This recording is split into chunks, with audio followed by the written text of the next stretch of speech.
welcome. We've muted everybody at home. We will be allowing, if you want to ask any questions of Bonnie at the end of this session or throughout the session, please keep yourselves muted and use the chat button, and we'll keep popping into the chat and taking questions, and either myself or Glenn will be putting those to Bonnie at the end of the meeting. Welcome to those of you who've been to one of these lectures before, and hello if you've not attended in the past. When we started organising these talks almost 12 months ago with the museums, we certainly didn't expect things to change as much as they did, or they have done.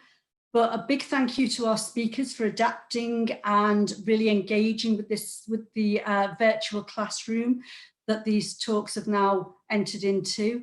And thank you also to all the backroom staff who's ensured that these talks can go ahead. This is part of a very full programme, both of free talks and courses at continuing education, some of which I'm sure you already know about, but please do keep an eye on our social media sites and always visit the Liverpool Continuing Education website, which you can see Bonnie has very kindly put on her first PowerPoint presentation this afternoon. So please, we're constantly updating the site. Please do keep visiting. So our guest speaker this afternoon, as I've said, is Professor Bonnie Effros. Bonnie is going to be talking this afternoon, the title of the talk of which is The Birth of Imperial Collecting, Napoleon and the Pillaging of Egypt and Rome. Professor Bonnie Effros is the Chadwick Chair of Social and Economic History in the Department of History at here at the University of Liverpool. She's also the author of several monographs and edited volumes, including most recently Incidental Archaeologists, French Officers and the Rediscovery of Roman North Africa, which will come up. She's winner of the 2019 Alf Andrew Hegoy Book Prize of the French Colonial Historical Society, and along with Golong Lei, Unmasking Ideology in Imperial and Colonial Archaeology, published by the Coston Institute of Archaeological Press. So this is being recorded, and I will now hand over to Bonnie. As I say, if you do have any questions, put them in the chat button, engage with the chat button, and we'll pick a few of those at the end of the session. Thank you, Bonnie. Thank you so much, Sharon. And it's a great pleasure to be here today, at least be here virtually. I thought that this would be an appropriate topic given the events of this year to speak about.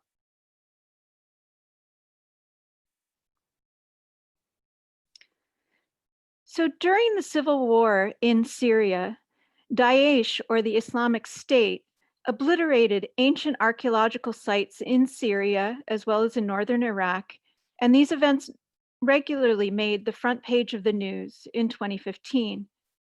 Many in the West reacted understandably with horror at the and also outrage to this fundamentalist theater of destruction. They blamed the pillage and the looting and the purposeful demolition of monuments for destabilizing the moral economy that underlies the conservation of World Heritage Sites, and thus monuments which we associate with world civilization. It's something which up until recently, maybe 10 years ago, we referred to as Western civilization, a much more narrow description.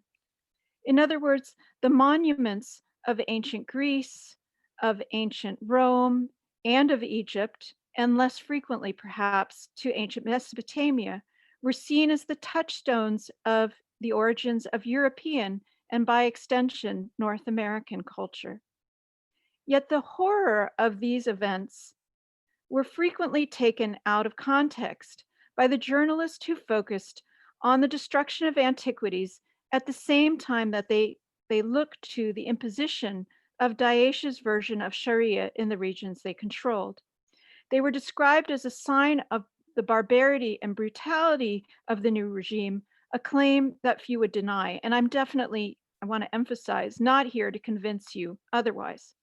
But my objective today is to point out to you that commentators on these events have not adequately explained why these inanimate objects have been the target of such great violence at the hands of Daesh, just as the Taliban before them. And I've put up the Buddha that was destroyed in Central Asia in 2001 by the Taliban. News reports have simplified these acts to signal the barbarity of the perpetrators in rejecting culture. And it's clear, though, too, that there's a lot of profit to be made, as we can see from the black market in antiquities in the regions that Daesh, just as Al Qaeda before them, and they're profiting greatly from the sale of antiquities on the black market, sold mainly to Western purchasers.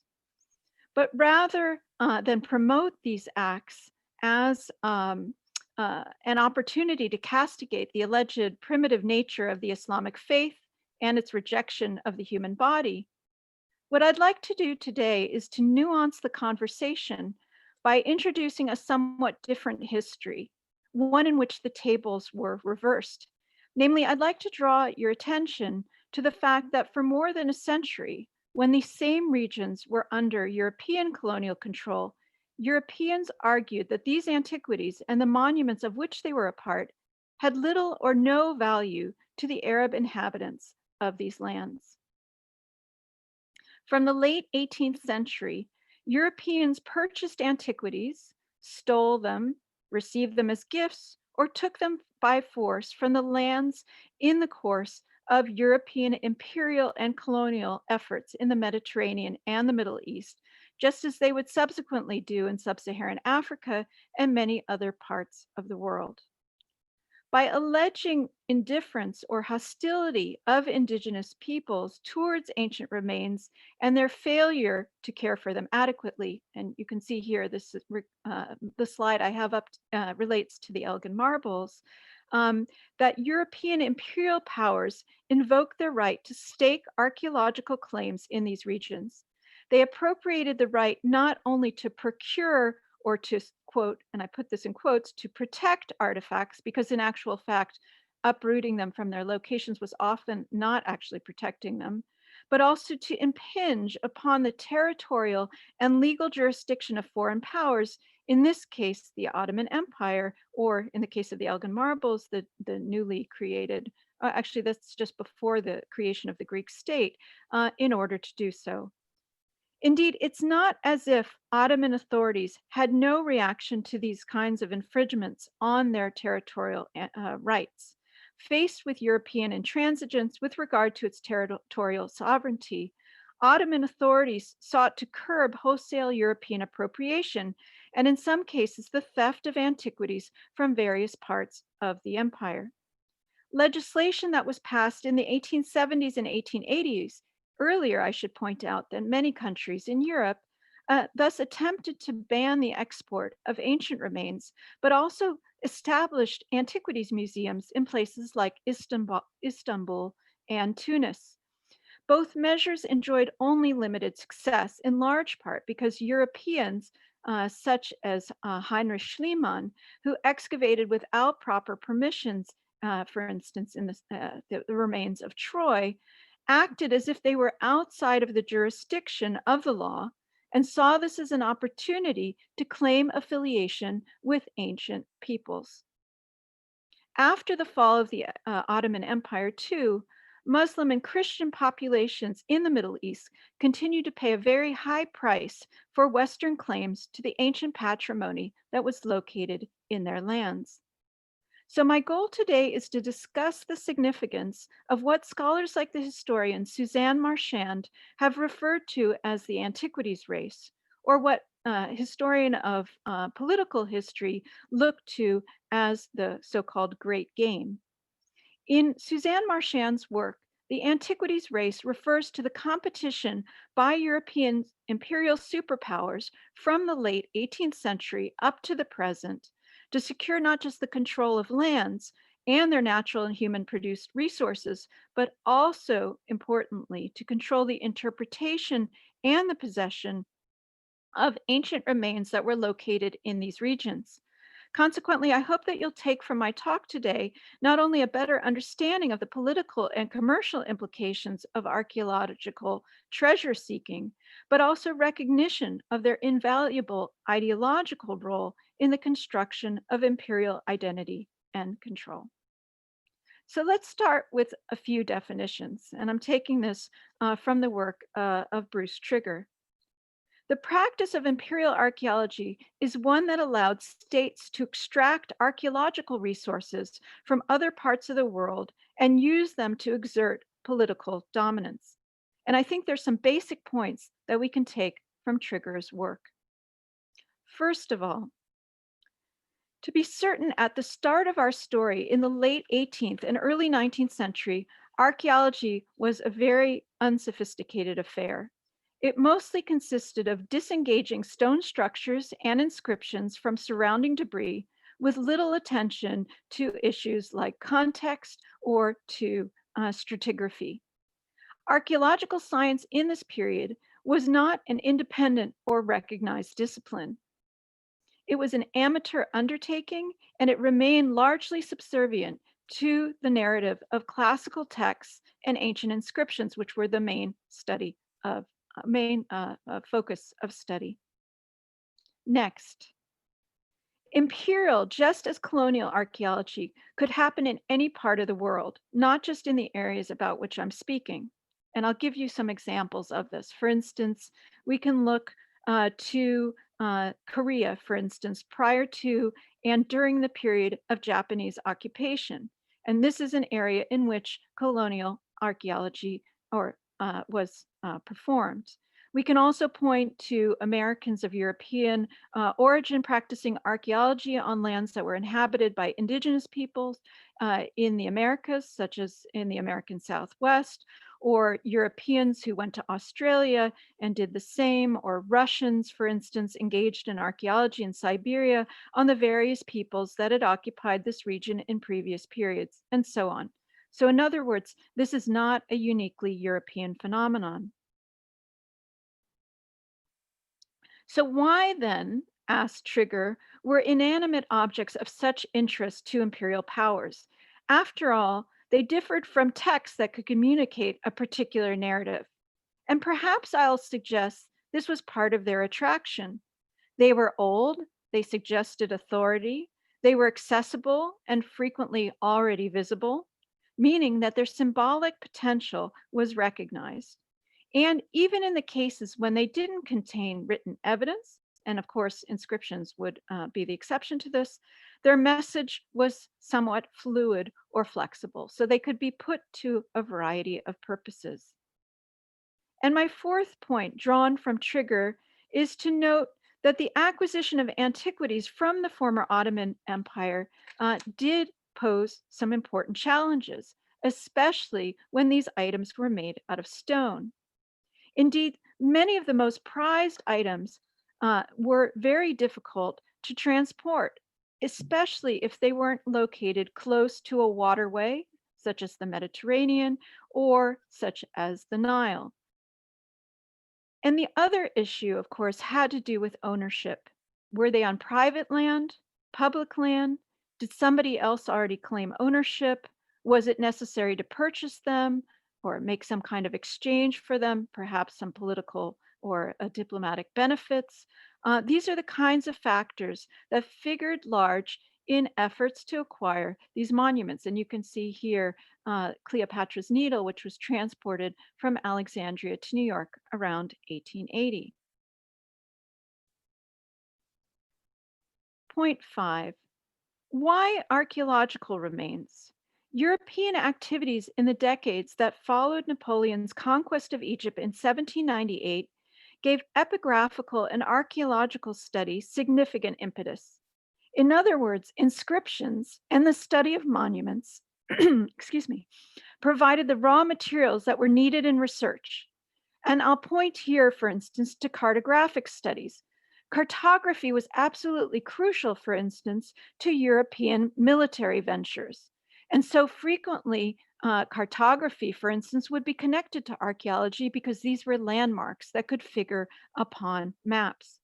The type of material then that was collected focused on items that were directly or indirectly linked to imperial domination and supported it. And for instance, in my research on the French invasion of Algeria, these items were frequently associated with the Roman army, and thus they were attached to French imperial claims in this area to be the heirs or the successors of the Romans.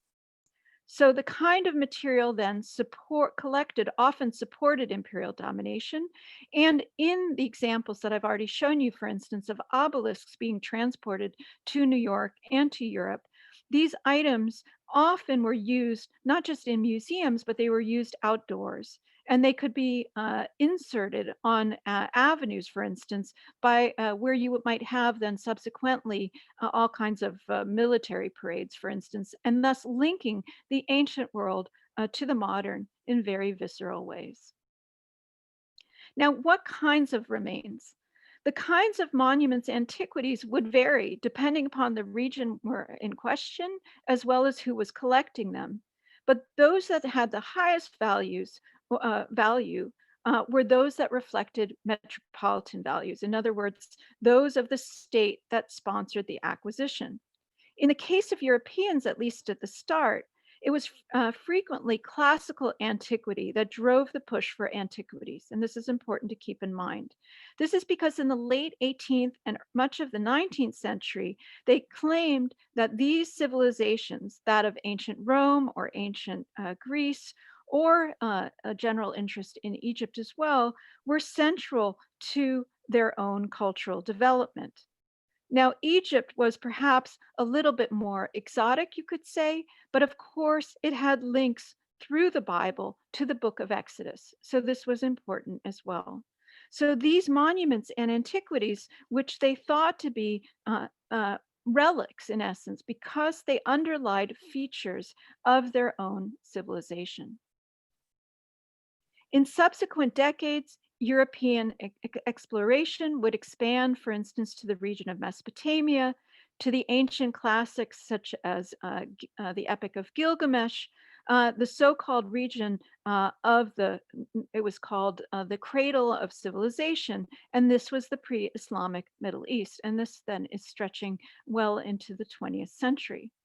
So it's important to keep in mind that these collecting needs focused on the needs of the imperial powers, or more explicitly, colonial powers, rather than the needs or the desires of the region's indigenous inhabitants.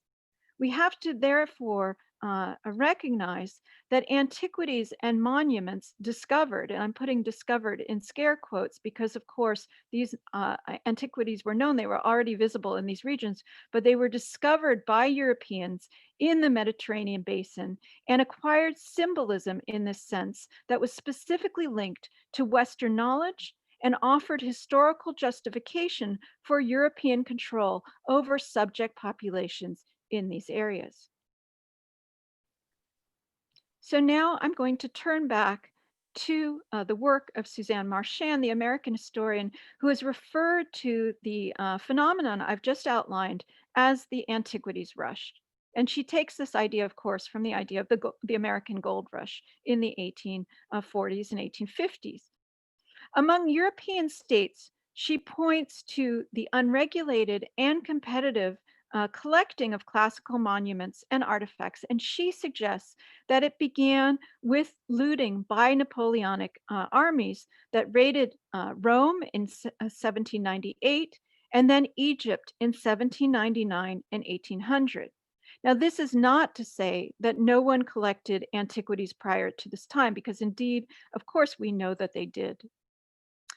Some of the things that were collected prior to this time is studied by historians like Paula Finlan or Alfred Crosby, and they look to collectors, for instance, in the 15th century. And these were the collectors of natural wonders, such as ostrich eggs or minerals or exotic animals, which they stuffed, even plants. And we can look, for instance, to the arrival of the potato or the tomato or maize, American corn in Europe as a result of this kind of collecting. But what Marchand notes now is different. And what is implied by the word rush is that following Napoleonic efforts in Rome and Egypt, these efforts were no longer linked to individuals, whether naturalists or humanists, but to states and the expansion of those states. Namely, Napoleon's army systematically pillaged antiquities, studied them, packed them in crates, and had the intention of sending them back to metropolitan France. Now, in France itself, Napoleon's enterprises in places like Rome and Egypt were highly popular, even if not entirely successful. In the case of Egypt, of course, the British destruction of the French fleet at Aboukir in the Nile Delta by the British, led by Admiral Nelson in 1798, did mean that the majority of things that were intended to go to the Louvre did not actually go as planned. The Treaty of Amiens, Article 16, determined that the French savants who were active in Egypt could take with them the artistic and scientific instruments that they brought from France, but demanded that they leave Arabic manuscripts, statues, and other collections made for the French Republic behind. These were considered public property, and they were at the disposition of the generals of the combined armies. The savants, of course, were very disappointed because they saw this as their private property and that it belonged to them and to no one else. And there was so much protest. And after they threatened to burn their collections, the French scholars were allowed to keep 55 cases of specimens along with their scientific papers. But the large antiquities, which in essence became trophy pieces, were now sent to Britain. Among these confiscated items was the Rosetta Stone, which had been found by French soldiers in the Egyptian town of Rosetta in 1799. I should note that before this time, little was known beyond the Greek and Roman period of Egypt. The story, for instance, of Antony and Cleopatra, for instance, was known, but almost nothing about pharaonic Egypt besides what was offered by Herodotus and the Old Testament. So, what spread knowledge of Egypt to Europeans after this venture, besides the objects themselves, was the work of a French artist and antiquary, a man named Dominique Vivant Denon, who published the Description de l'Egypte, or the Description of Egypt, in 1809. His abundantly illustrated account of the Egyptian campaign, and you can see an image from it here. This is the frontispiece, and you can see yourself looking at these objects in the distance. This was a revelation. These were the first detailed images of the temples of Upper Egypt. The book was quickly translated into English and German, and it officially kicked off what was known as Egyptomania. The Description de l'Egypte was published in 23 folio volumes. These are the very, very large ones, between 1809 and 1828, and covered everything from antiquities to zoology, and it encompassed the ancient, the modern, and the natural worlds. It was probably one of the greatest publishing ventures of the 19th century, and it served to validate the French invasion. Intellectual victory, then, according to the French, might make up for the military defeat that they had suffered. It was at the same time an imperial, political, and orientalist undertaking. It was meant to glorify France and Napoleon in particular, and had very little to do with modern Egypt. It was meant to foster a connection between France and ancient Egypt and compensate for the recent loss with something greater, an intellectual victory. In London, by contrast, the booty captured from Egypt would help to transform the British Museum because, of course, they had the goods. They helped the British Museum transform from an imperial institution from its former role as a cabinet of curiosities. Unlike in France, in Britain, it took some time for these alien aesthetic qualities of Egyptian art, which had long been outside of the connoisseurial mainstream, and they remained marginal to British antiquarianism for decades. The historian Maya Jasanoff notes, though, that with time, the British became much more accustomed to these items and recognized their importance in helping to reinvent Britain as an imperial power and define this sense of imperial purpose. So interest in all things Egyptian grew in Britain as well over time, and this can be seen both in architecture as well as in museum collections. And I can happily point then to an example here in Liverpool as well, which was home to one of the earliest Egyptian displays. The silversmith and jeweler Joseph Mayer opened his own Egyptian museum in his home on Colquitt Street in 1852, meaning that many of these objects acquired just a few decades after the objects now in the British Museum and the Louvre could be seen here in Liverpool. And in 1867, he donated his collection to the Liverpool Free Library and Museum, which had just opened 7 years before, now the World Museum. And it's in the sense that Liverpool too made its claim on Egypt. And of course, being a port, the items could come directly into the city. I should point out too, and this is true of Joseph Mayer, but also many other collectors of Egyptian material, Egyptology was also spurred by the alleged health benefits of mummies. Victorians, for instance, were obsessed with mummies and the possibility that their wrappings might include health cures and life prolonging remedies. And the trend towards all things Egyptian may also be seen in 19th century British architecture as well as the decorative arts. And this is sort of similar to what you would have seen in the 18th century when there was a craze about Pompeii. And for instance, you can see this in the designs chosen by Wedgwood. This would play an important role with respect to Egyptomania as well. Now, in the case of Rome, the outcome of Napoleon's pillage, which brought many antiquities from Rome to Paris, had rather different implications. This involved the taking of paintings and sculptures and other works of art, which were then displayed in Paris. But what's important to keep in mind is that these came from a European capital rather than somewhere outside of Europe. For this reason, with the defeat of Napoleon at Waterloo in 1815, the victors forced the repatriation of many of the works of art that had been pillaged from Rome and elsewhere in Europe. So in September of 1815, representatives of Britain, Prussia, and Austria agreed that artwork seized by the armies of the revolutionaries and then of Napoleon should be returned to from where they had been taken. And this is true within France as well as outside of it. Although Napoleon had justified these seizures with various treaties, the European victors argued that these should not be upheld because they were conducted in the midst of military engagement or under duress. And they agreed as well that none of them should use this as an opportunity to take things from France that had not been seized during this era.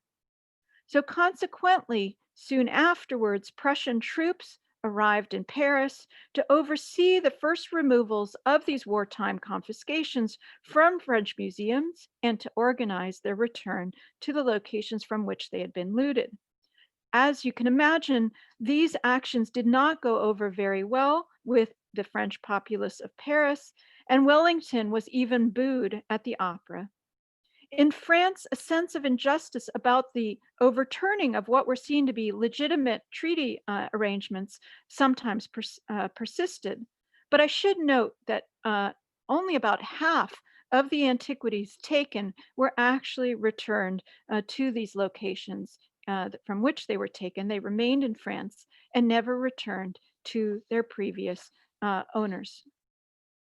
While Napoleon I's behavior then helped normalize and legitimize rapacious looting and collecting, European diplomats were unwilling to allow this to continue to occur within Europe. After Napoleon's Roman campaign, laws were created to prohibit pillage from institutions or historical sites in Western Europe, but this was not done for overseas territories. And what I mean there is anything outside of Western Europe, so whether it be parts of the Ottoman Empire or elsewhere. This point has been made clear by numerous historians and archaeologists.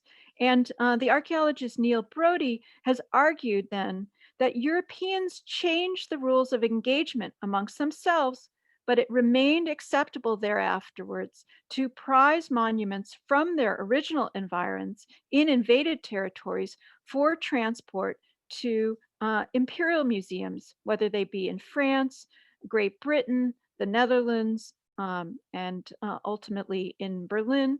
And this disparity is the subject now of a lot of frank discussions in these places regarding the fate of loot taken from places after this 1815 agreement. And I'll give the example, of course, of places like Benin, now modern day Nigeria, which was pillaged in the 1890s, because these colonial territories or imperial territories were not subject to the same kinds of protections as existed within Europe. So why was Napoleon so interested in antiquities in the first place? While alleging his intention to transform Egypt into a modern country, Napoleon directed French forces under his command not just to gather antiquities, but also to collect historical and geographical information for the metropole. And indeed, his abbreviated campaign in Egypt, coupled collecting with a new model of cartographic and scientific exploration directly linked to imperial military objectives. So, in the course of this muscular campaign in Egypt, in North Africa, scholars like Dominique Vivant Denon did not just expropriate antiquities in the manner of wartime booty, but they used these so-called scientific ventures to promote the primacy of French culture and values. Edward Said has noted that Napoleon's military and scientific mission brought about structural change, normalizing foreign conquest within the cultural orbit of European existence. So then, how did Europeans learn about these ventures?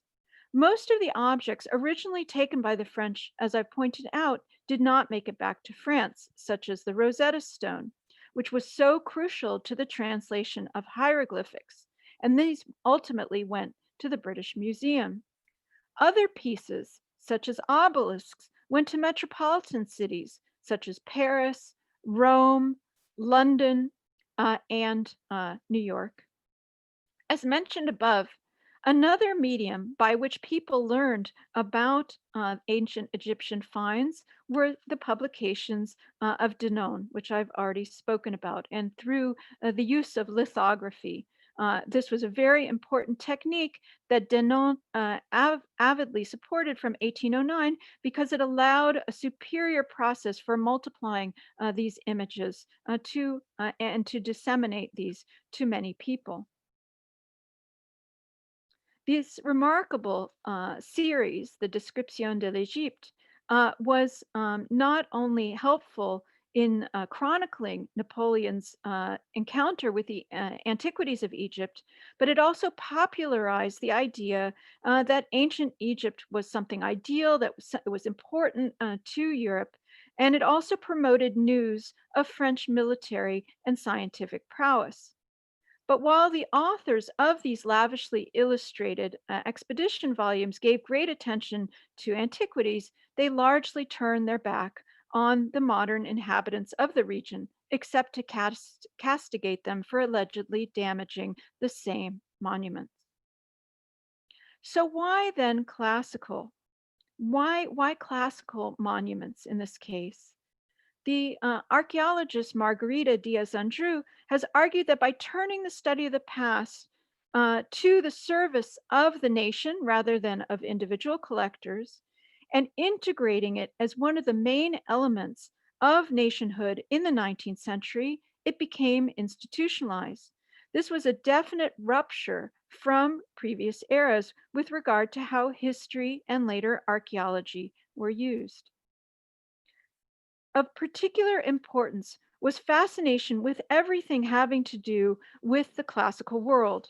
And this was an expression of new political ideologies developed by the ruling elites and the moneyed classes of society that wanted to reinforce their place or position in the social hierarchy. European elites were closely familiar with the classical past because it was a key feature of their education. Many participated in the Grand Tour, and the classical past from which they claimed descent provided them with new devices to support the political framework in which to exercise their powers as the heirs of classical traditions and rulers. They subsidized antiquarians and historians to search for the idealized past that they needed. And the process of recovering this past meant that its meaning could be tamed to interests of the social and political elite who represented the sponsors of this research. So, in places like Germany and England, where the Roman past didn't play the same role, they could assert the importance of non classical antiquities, the so called barbarian past, whether prehistoric or medieval, in search of the same end. So, this is certainly not a phenomenon that's linked exclusively to the classical, but one that would have wider significance in other areas and on other topics. For example, following the French Revolution, the French nation had need of glorious past that was no longer depicted as a series of royal accomplishments, but which highlighted the contribution of their citizens, the Third Estate. In the case of Napoleon, as a consequence of the lack of a royal pedigree, he had to find new ways to cement his legitimacy. Not only was he interested in the ancient Egyptian past, I need to point out, which was connected, of course, to his imperial ventures, but he also looked to ancient Rome. And he saw himself personally connected with Julius Caesar, the first Roman emperor, and himself a man without royal descent. Not only did he take inspiration from Caesar's strategies in war, in fact, Napoleon would write a history of Caesar, but he often dressed as he would expect a Roman emperor to have been attired. Ancient artifacts thus played a very useful role in that process. Now, in the period after the fall of Napoleon, interest in icons of the classical past continued to be important. New sponsorship was thus created for antiquarian undertakings in the 19th century, and it would be the nation states that mainly financed historical and antiquarian study, and that would be state institutions rather than private homes in which they were displayed. And an exception, of course, would be here in Liverpool. Collecting and collections were thus institutionalized and made more important and more permanent. Margarita Diaz-Andrew argues that it's not coincidence that the emergence of nationalism coincided with the development of archaeology as a professional discipline. However, as a new field, archaeology was also considered an important but inferior means of acquiring knowledge of ancient times. Scholars in this time still had a great deal more respect for philological sources and text-based studies to those of objects and monuments. Classical archaeology, in a sense, was then used to confirm information that was provided in texts. Private collections of classical and Egyptian antiquities were purchased by the state for didactic or for teaching purposes, as in the case of places like the British Museum and the Louvre, and ultimately here in Liverpool through Joseph Mayer's collection, which would be in the Liverpool Museum. In the French missions that followed Napoleon I's venture to Egypt, just to show that this is not a one-off, expeditions were made to the Peloponnese in the 1820s and to Algeria in the 1830s. And these were also military scientific expeditions that were honed as an instrument of imperial domination. And the garb of the European military officers became the de facto garb of archaeologists as a whole. This is the new vernacular for European scholarly expeditions and expropriations of indigenous monuments. And during the French and the British search for the mythical city of Timbuktu in this period, explorers would wear military uniforms as opposed to the less kind of obvious kind of dress that would have been the fashion for European travelers to Africa and the Middle East in the 18th century. Archaeology was likewise central to these practices, being practiced then by, for instance, French military officers who were involved in imperial campaigns. So, despite the disastrous end of Napoleon's military campaign in Egypt, this landmark undertaking made the ancient past an integral feature of broadly defined scientific research, which in turn supported European imperial nations' subsequent efforts to identify, claim, order, and govern patrimonial resources of the lands that their forces dominated, conquered, or occupied. In the case of Egypt, in the following decades, during and after the reign of Muhammad Ali, scientific exploration then was coupled with large scale French projects like the construction of the Suez Canal and British interests in commercial agricultural crops like cotton.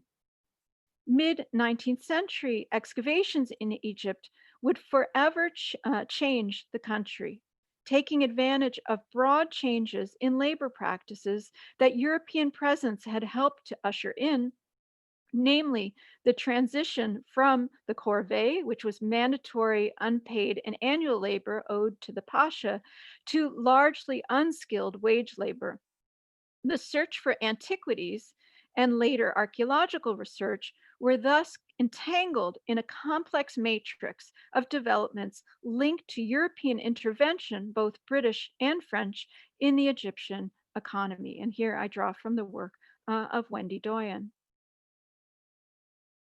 To bring us full circle, then, and to help conclude my paper, I think it's helpful for us to consider that there's a painful legacy for the way in which Europeans invested ancient Roman, Greek, and Egyptian antiquities with meaning that was specific to so called Western civilization. And this story is far from having been forgotten from the citizens of post colonial Egypt, the Maghreb, and elsewhere in the former Ottoman Empire and in the Middle East. These meanings and values were deeply linked around the Mediterranean and the Middle East with the trauma of European occupation. And they continue to color the reception of interventions, for instance, of UNESCO at endangered archaeological sites around the world. This under-acknowledged history threatens the movement to conserve and celebrate these very same monuments as part of a shared world heritage, because this argument creates deep resentment in regions that suffered under European imperialism and colonialism. Documenting the early years of classical archaeology and its excesses then helps to promote recognition, at the very least, to why greater sensitivity to the historical reasons for the value and meaning of ancient sites is required. It's now necessary for us to work harder to promote mutual dialogue over one sided decrees if there's to be any chance of successfully preserving contested monuments of the ancient and more recent past. Thank you.